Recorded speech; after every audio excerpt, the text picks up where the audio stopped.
A morte biológica é um dado universal de todas as culturas, em todas as épocas. Como eu penso, como eu ajo diante da morte, qual a memória que eu estabeleço diante da morte, é um dado absolutamente cultural.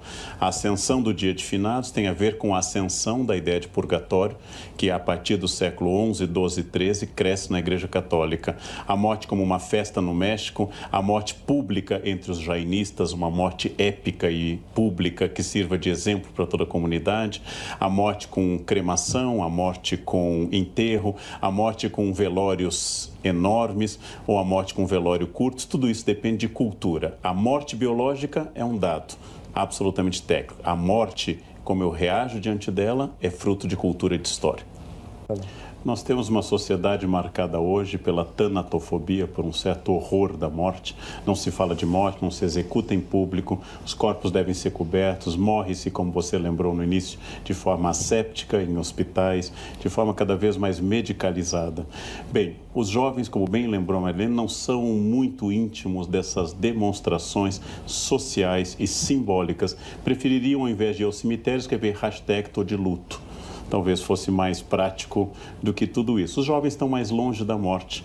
Os jovens são menos solidários a uma ideia que está tão distante delas.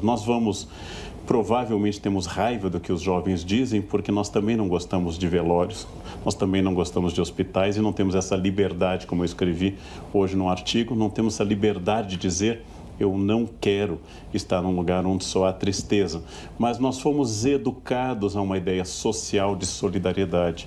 Na verdade, o tema da morte diz muito pouco respeito aos mortos, diz respeito sempre a quem fica, diz respeito à nossa dor, à ausência e a fila andando que nos lembra a nossa própria finitude, que é sempre uma coisa difícil. Como diz Woody Allen, não tenho nada contra a morte, só não gostaria de estar presente. Como nós temos enterros rituais pré-históricos, com amuletos, flores e outros elementos, nós não sabemos, a gente corre risco do que a gente chama na área de humanas de fenomenologia, estabelecer uma continuidade que talvez não exista, mas certamente em parte para que os mortos descansem, em parte para que se afastem do nosso mundo, ou que não nos causem mal. Nós cercamos os cemitérios com elementos religiosos, túmulos, como lembro que Thomas, com grades de ferro, que são elementos de isolar magneticamente os mortos. Há uma crença judaica de não vir direto do enterro para casa, para que o anjo da morte não nos acompanhe. Nós temos respeito e medo dos mortos. Haja vista que os mortos são para serem lembrados no dia de finados e os mortos também são para assustar todos os filmes de terror.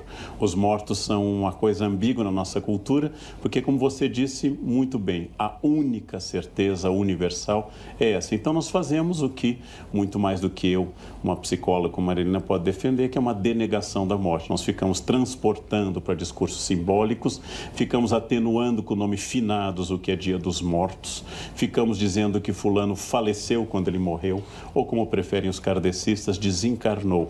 São várias maneiras de eu dizer que eu estou afastando. Óbito, né? Veio a óbito, técnica, né? veio a óbito. Em breve gerúndio, né? Fulano está morrendo, em breve o gerúndio também. A morte nos assusta quase todas as pessoas, né? E nós não falamos dela, porque o simples nome é uma espécie de Voldemort. O simples nome já atrai a ideia da morte. Seria bom pensarmos em buscar uma forma de viver para sempre, para nunca sofrermos? O que você acha, Carnal?